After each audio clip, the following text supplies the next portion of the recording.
Assalamualaikum warahmatullahi wabarakatuh. Kelas 5 kita lanjutkan pembelajaran kita. Tema 7, peristiwa dalam kehidupan. Subtema 1, peristiwa kebangsaan masa penjajahan. Kita masuk pada pelajaran kedua. Yang pertama, muatan bahasa Indonesia. Mengelompokkan informasi teks narasi sejarah. Kita dapat mengelompokkan informasi-informasi tersebut menggunakan kata tanya 5W1H. Yang pertama, apa atau what, di mana untuk menanyakan nama atau jenis peristiwa yang terjadi dalam teks. Yang kedua, di mana atau where, digunakan untuk menanyakan tempat berlangsungnya peristiwa dalam teks. Yang ketiga, when atau kapan, digunakan untuk menanyakan waktu terjadinya peristiwa dalam teks. Dan nomor 4 adalah who, yaitu siapa, digunakan untuk menanyakan tokoh atau pelaku yang terlibat dalam peristiwa yang terjadi dalam teks.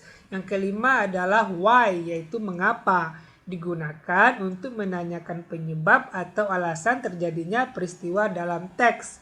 Yang terakhir adalah how, yaitu bagaimana, digunakan untuk menanyakan cara atau keadaan saat terjadinya peristiwa di dalam teks.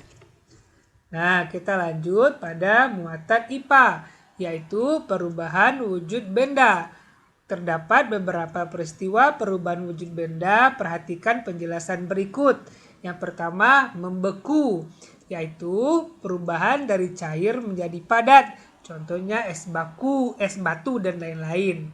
Yang kedua adalah mencair, yaitu perubahan padat menjadi cair. Contohnya es krim yang meleleh. Yang ketiga, menguap, yaitu cair berubah menjadi gas. Contohnya adalah mendidih. Nah, masih ada lagi namanya mengkristal, mengembun, menyublim. Nah, kalian bisa baca pada bukunya ya. Berikutnya kita lanjut pada pelajaran yang ketiga, muatan bahasa Indonesia, yaitu menggali informasi teks narasi sejarah secara lisan.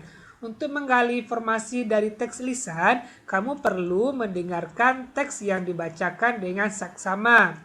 Setelah itu, catatlah informasi penting dari teks seperti nama peristiwa, tokoh, tempat, dan penyebab terjadinya peristiwa. Dengan mencatatnya, kamu dapat membaca kembali dan mengingat semua informasi penting yang telah kamu dengar.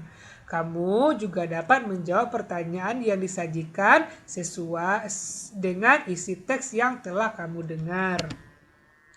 Kemudian kita lanjut pada muatan IPS ya, yaitu perlawanan bangsa Indonesia terhadap penjajah. Berikut beberapa perlawanan yang dilakukan rakyat Indonesia. Yang pertama, perjuangan rakyat Maluku. Tahun 1533, Sultan Ternate menyerukan perlawanan untuk mengusir bangsa Portugis yang berkhianat kepada kerajaan Ternate dengan memonopoli rempah-rempah. Perlawanan kedua terjadi pada tahun 1570. Perlawanan tersebut dipimpin oleh Sultan Baabullah disebabkan oleh tewasnya Sultan Khairun. Portugis menyerah dan meninggalkan Maluku pada tahun 1575.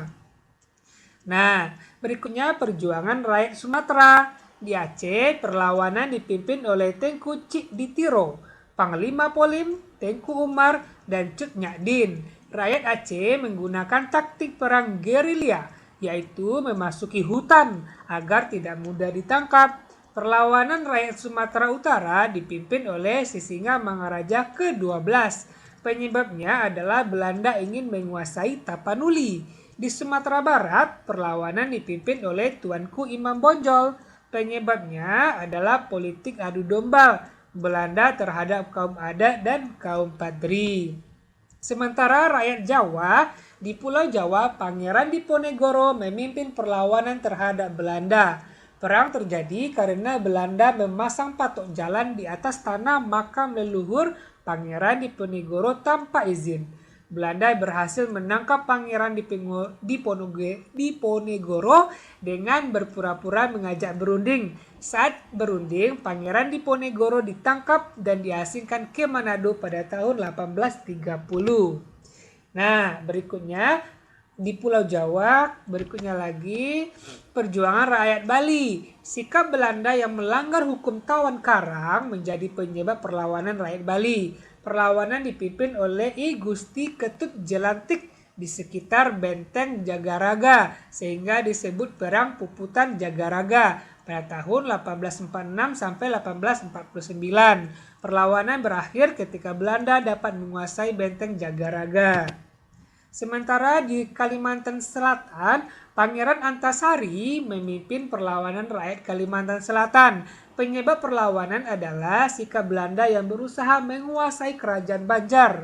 Belanda juga memonopoli perdagangan dan mencampuri urusan kerajaan. Nah, berikutnya adalah muatan PPKN, yaitu faktor-faktor penyebab keberagaman bangsa Indonesia.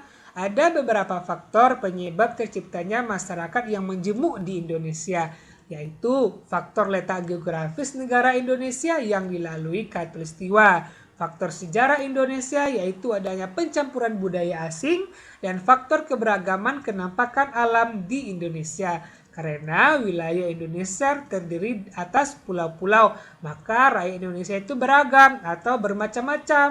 Nah, itu ya pelajaran kita hari ini.